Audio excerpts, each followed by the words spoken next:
Welcome to today's special production as part of Mother Teresa's canonization.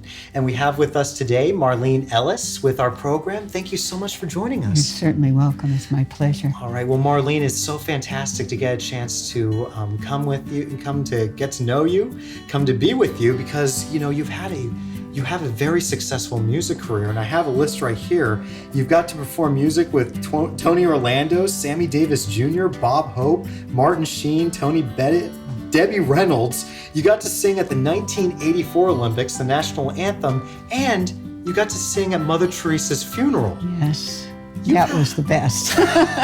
You've had a full up life with this, music career, yes. And it's so fantastic that you got to sing at Mother Teresa's funeral. That's the most powerful.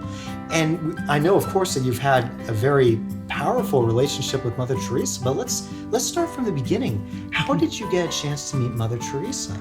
Well, my brother, Monsignor John Esseff, was in Beirut helping the poor through the Holy Father, and he got with Mother Teresa's nuns. They were taking care of orphans, and they called Mother Teresa and told her about the wonderful priest that they had. So she talked to him and she said, "Can you come to Calcutta?" And he said, "If the Holy Father calls me, I will come, Mother." So the Holy Father called him out of Beirut because his life was threatened. So when I found out he was going, I said, "Take me with you, please take me. I want to meet her. I want to meet this saint." So he called Mother Teresa. And when he called her, she said, "By all means, you bring your sister and she will stay with me." You're a phenomenal voice actor. That sounds just like her. Well, I got to know her anyway. But that's how he took me, and I first met her. And when I first met her, I couldn't speak. I saw this little tiny nun and thinking, she's a saint. What am I doing here? And I couldn't say a word. And my brother burst out laughing. He said, "Mother Teresa, this is the longest my sister's ever gone without speaking." That broke the ice. She talked to me then, and when, we got to the mother house, and it was wonderful. It was wonderful. I found out one of the nuns was going to give up her bed at the convent so I could stay there at the mother house.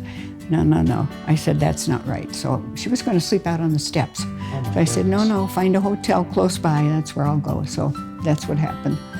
Yeah, so that was the beginning. And wow, what a journey I've been on. What was it?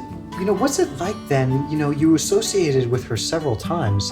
All of us know, I think even, people in the secular world know her as kind of like a humanitarian, someone who's done a lot of good and someone who's worthy of imitation. But you've gotten a chance to be quite close to her. What is her personality like when you actually get to know someone like that? What was it like being close to her? It's so hard to put just into a few words. She was so humble. Her humility touched me. Her love of Jesus, total love of Jesus touched me.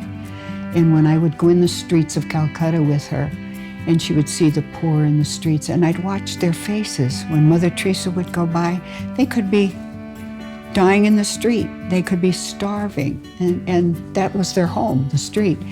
When they would see her, their faces would light up. The joy that came into her because of her came on their faces. They knew exactly who she was. Mother Teresa, they would shake her hand and she'd bless them.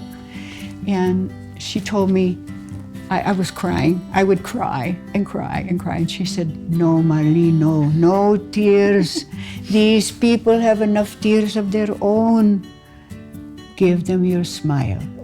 So I said, "How am I going to smile when I see them?" She said, "Give them Jesus.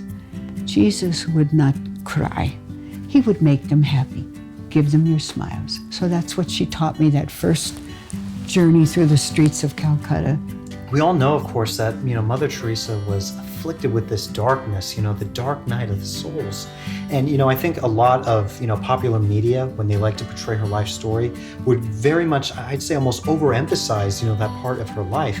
Was it evident to you that she was suffering, this darkness? No. She would never portray herself as being anything but joyful. She would smile. It didn't matter what was going on inside of her. Her love for the poor erased all that as far as people knew. She didn't share it with anyone. She shared it with letters to a priest, but the public, we didn't know. I was with her every day. Never saw that part of it. She would just give joy. You would meet her and joy would come into your heart. She didn't portray it. I didn't know. I had no idea. When did you first find out? Through the newspapers, you know, Oh, when my they goodness. said something and they come out with stories about her, and then all of a sudden there was a whole hubbub about it. And I thought, wow, I never saw that, you know? And she didn't share it with anybody. She figured it was between her and God. My goodness. So, and the priest, a confessor, that she told it to. And I don't know if she told it to my brother because it might have been in confession. He was her confessor. Oh my And goodness. she would go to confession. After he'd give a retreat to her nuns, she was the first one in line. She was an example of what we should be and how we should be. All of us are sinners. Yeah. And I couldn't believe she was a sinner. I said, no, Mother. Like, God forbid, right? I was just like, oh, what on earth is she going to confess? I know, right? I know. And my brother would just, you know, he would never say anything. Seal of So, confession. yeah, I don't know if he knew, but I didn't see that. Wow. Yeah, Wow, what an example to us all. I know. But I know from talking with you that she also had kind of a sense of humor Oh, that she she was- loved to pull out quite a bit. She was so funny. People don't normally see that side of No, her. no. But being with her all the time, I would take pictures. I had 2 cameras hanging around my neck, one black and white, one color, and snapping pictures of her everywhere I went. So this one night, after we were there a while, she knew my brother was eating the Indian food. He was given a retreat, 118 degrees, and he had his woolen cassock. It was terrible. So she called me. Every day I would get up at the hotel where I was at and go to see her, and we'd go through the streets, we'd talk, whatever was going on that day. So I didn't go this particular day. I thought I'd give her a break from me, because all I ever did was take pictures of her and ask questions. And I thought, she must be getting sick of me. So I called her, and no, I didn't call her. I just wasn't going to go. The phone rang in my hotel, and it was Mother Teresa. She called She you on called the me, phone. Marlene, where are you today? I said, Mother, I'm giving you a break from me. All I do is take pictures of you and ask questions. She said, she told me not to ever, ever, ever not come over. She said, there's things you must see, things you must learn while you're here. We can't waste time. But she said, I tell you what I'm going to do. She said tonight she was bringing my brother to the hotel.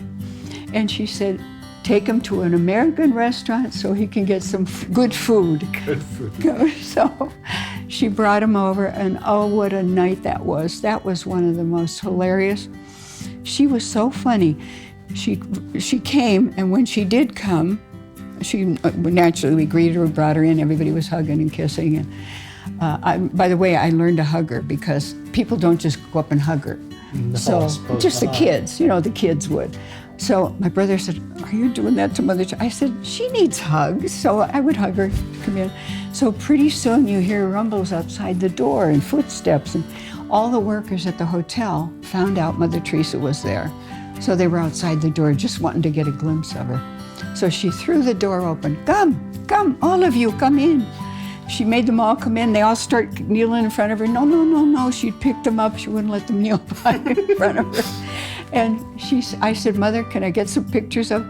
And so I start snapping pictures, taking picture, colored this one. And before you know it, she went over and sat down, and she started laughing. I said, Mother Teresa, do you ever get tired of this flash going off in your face? Because we had flash cameras. I don't know. Today, maybe it's not. But anyway. Still kind of. Kind of, yeah. So she said, I made a deal with God. I said, what was your deal, Mother? She said, for every flash that goes off, he brings a soul out of purgatory. I said, you wiped it clean tonight. And that's when she went like this. She slapped her foot. She was laughing so hard. It was just wonderful to see her ebullient and just so happy. She was so happy to be there. And the workers were still there. So I said, just let's take some more pictures of them, and I'll send them to the hotel when I get home. How nice. So I said, are you still willing to flash the soul? I said, you're going to get souls out of purgatory, Mother, if I take some more pictures.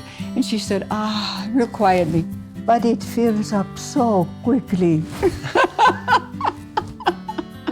So I walked her out to the elevator, went down with her, and the next day a sign on the elevator said, Mother Teresa rode here. Oh my goodness, they're already marking. I know. Marking the territory. It was just, that was just one of the funny things. She's done so many, we've had a lot of fun. We did have a lot of fun. Wow. And we laughed at a lot of things. People don't see that side of her. No, they don't. No. I think, people probably have it in the head that this was just one woman who was made to suffer, loved suffering, and never enjoyed anything in her life. And she would just come off with remarks like, I don't know, there's just so many things that I want to talk about her, but her humility, and she was joyful. She was joyful. There was a young girl that came, she wanted to be a nun of Mother Teresa. And my husband and I happened to be in the Bronx to be at their profession of the nuns, and she was with her suitcase, and I said, weren't you just in there? She said, Mother sent me home. I said, why? She said, I'm too melancholy. Come back when I'm joyful. Oh my goodness. So joy was part of her teaching of her nuns. Humility, but joy and smiles. And to treat these people not like the poor, filthy people in the street. Treat them. Just treat them, because I watched her. The way she loved these people, poor people in the streets, was just so touching, so touching. They would see her and they would light up. Oh, and I got to imagine that just being with her for this, short amount of time, that, right. You probably might have thought, wow, I would love to be able to do this every single day. I did, yeah. Was there kind of that thought of wanting to give up everything and follow her? That's exactly what I did when I was leaving the first time. I said, Mother, I'm going home. I am getting rid of everything I have. I am going out there. I want to spread this word. And she stopped me in my tracks. She said, Marlene. I love the way she said my name. So do I. Keep going. And she said, she made the gesture. She went like this. And I said, what's that? She said, that's small. Be small.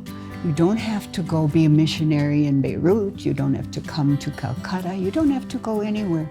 She said, where your work is, start in your home. That's where you start. The love of Jesus. Start in your home. After you're home and that's all settled, you can go to your church, your community, and who knows, God might take you around the country, but you must start small and always be small. Do the smallest thing with the greatest love. Thank you, Mother. And I kissed her hand. Isn't she something? The small things. Small things. And that's brilliant, because I know a lot of times in my own life, and I'm sure for plenty of other people, we want to take care of that one big thing, and as soon as that's done, then we can retire. Yeah, I know. But I think it takes a lot of perseverance to do the small things every day. Certainly Mother Teresa, that's definitely one of the millions of reasons why she's going to be canonized very soon. Yes. You got a chance to present some of your music to Mother Teresa, and did. I understand that she influenced your music quite a bit. So can you tell us a little bit about that? Well, she influenced every song. I when I was leaving the first time, there was a beggar came to the door. There was a knock on the door, and she opened the door, and I snapped the picture. I'm not a photographer, but I snapped this picture. She's bathed in light. The way it was just like she was in the light. Everything else might have been dark around her, but she was in the light, and the beggar's hand was out. And his face, when he looked into her face, was unbelievable. And that scene taught me the song, Am I My Brother's Keeper? Because that's who she was. She was her brother's keeper, her sister's keeper, her child's.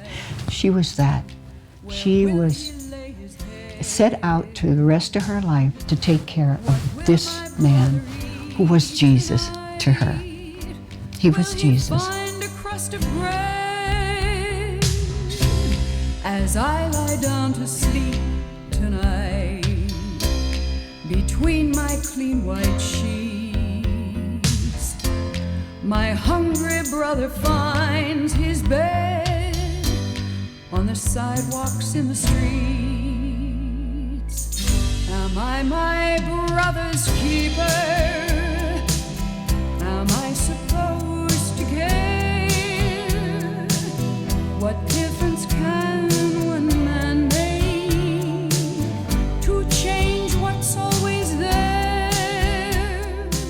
And she got along with everybody. And people did, when she would ask them, they would answer her, they would help her, they would do for her, you know. And you got to perform some of your music that was inspired by her. Yes. In front of her. What did she think? Oh, well, my brother was giving a retreat to her nuns in the Bronx, and she called me. She said, your brother is here, you must come. And she said, bring your music. She told me to bring the ones I wrote and to sing them for her and the sisters. She said, it'll be a beautiful day. So that's what happened. I brought my music. She had so many things to do that day, but that time was cut out just to listen to my songs. She listened to every song, and before I started singing Mother Teresa, the happy one, she said, do not give me credit for anything. Give to him alone. I said, Mother, people have to know what you do, and this song just tells the story of what you do. Okay. So she started, and then pretty soon her feet were tapping. Oh, getting into the rhythm, getting into the... It's a very rhythmic, it's a really nice song. And the sisters got into it, and then when we did the chorus, they all sang. It was wonderful. And then as I sang the songs, oh, she loved them. And the sisters loved them. My brother was on one side of her sitting, my husband on the other, and I was in the middle there, and she was holding both their hands. Oh, it was beautiful.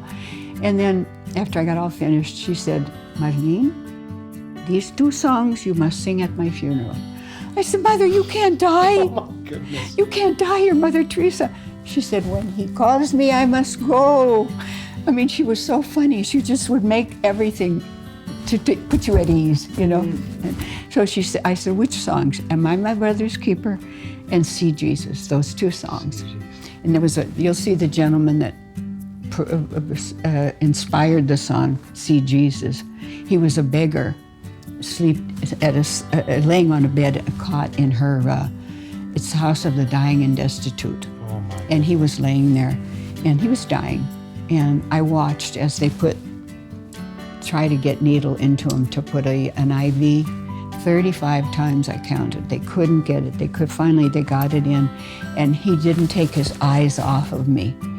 I had all I could do is to not cry. I wanted to cry for his pain. And as he looked up at me, I saw Jesus laying there. This is what it's about. This man, young man, was Jesus. And with all their hearts, the workers that were trying to help him knew, because Mother taught them, do this to Jesus. And this man inspired, See Jesus. You will hear the song. That's the man that inspired that song. You got to see this man through the eyes of Mother Teresa. Yes, wow. Yes. I saw Jesus. I saw Jesus. So I have a picture of Jesus too, with his skin torn and everything. And I put it beside that man.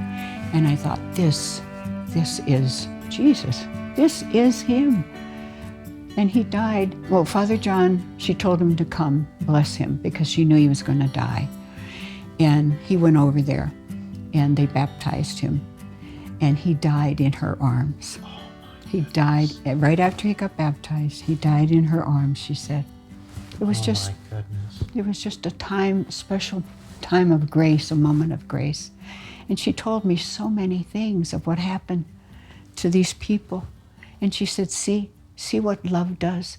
When you love Jesus, and you must make them see Jesus in you, not you. They see Jesus. That's what she tried to tell me. See, I was used to people clapping for me. I was singing, but no, it's not me. It's Jesus they see. And that's what she tried to teach me. And as I walked away, I could hear her say, in everyone that you know, in everyone that you meet, in the rich man in his palace, in the poor man on the street, see Jesus, see Jesus, see Jesus, see Jesus. Wow. To be Jesus and to see Jesus. That's what that song is about. Eventually, you did get that call to perform at Mother Teresa's funeral. What was that like? Oh, it was incredible. I never dreamed I would go. My husband was in a wheelchair. He had his one leg amputated. Oh my goodness. That's a story by itself. And because he offered it up for Mother when he had it cut off, and he called her. He said, "I have one leg in China for you, Mother." And he offered it up for her, and she told him, she sent him a beautiful letter after that she would get there one way or another because of his offering. But anyway, I was at work. I worked at a mortuary, believe it or not. Oh my goodness. But I was like, I helped people. I was greet them when they would come in, do counseling, and the phone rings. It was my daughter, and she said, "There's going to be reporters at your house. I think you better go home." So, what? The one that's really ill. And so I said, okay. I asked my boss, can I go home? I didn't know what it was all about. I get home, all kinds of reporters, TV, CNN, all the big Eyewitness News, everybody. They were all there. Newspaper men were there from the LA Times. So I told them my story. I want to go to sing for Mother Teresa, but I didn't have the funds. I couldn't go. By the evening, after all these stories were told, a lady gave me her airplane tickets, paid for the whole trip, a round trip to Calcutta. They sent money, and I had to sing a funeral the day I was leaving for Calcutta. And I went and did the funeral at church, and people in the church gathered, and they all handed me envelopes. I had enough to go to Calcutta and come back, and I had $1 left. Oh my gosh, just in case. Just in case. But that's how I got to her funeral. And it was the grace of God and a little help from my friends that loved Mother Teresa. They knew the story. Wow. And lastly, you have a prayer for us. In closing, would you like to recite it for us? I would. It's Mother Teresa's prayer. And I love this prayer. I pass it out to everyone. This is Mother talking now. Dear Jesus, help me to spread your fragrance everywhere I go. Flood my soul with your spirit and your life. Penetrate and possess my whole being so utterly that all my life may only be a radiance of yours. Shine through me and be so in me that every soul I come in contact with may feel your presence in my soul. Let them look up and see no longer me, but only Jesus. Stay with me, then I shall begin to shine as you do, so to shine as to be a light to others. The light, O Jesus, will be all from you. None of it will be mine. It will be you shining on others through me. Let me thus praise you in every way you love best by shining on those around me. Let me preach you without preaching, not by words, but by my example, by the catching force, the sympathetic influence of what I do, the evident fullness of the love my heart bears to you. Amen. Amen. What a powerful prayer. Marlene, it's been fantastic to be with you, and I feel so much that, Mother Teresa lives on with all the stories you tell, yes, all the prayers that you do. It's been an absolute blessing to be with Thank you. you. And thank God for Mother Teresa. Thank God. And I hope I get my book published. I want to tell lots of stories. Will do. So thank you so much for joining us. You're welcome. God bless you. God God bless you. bless you.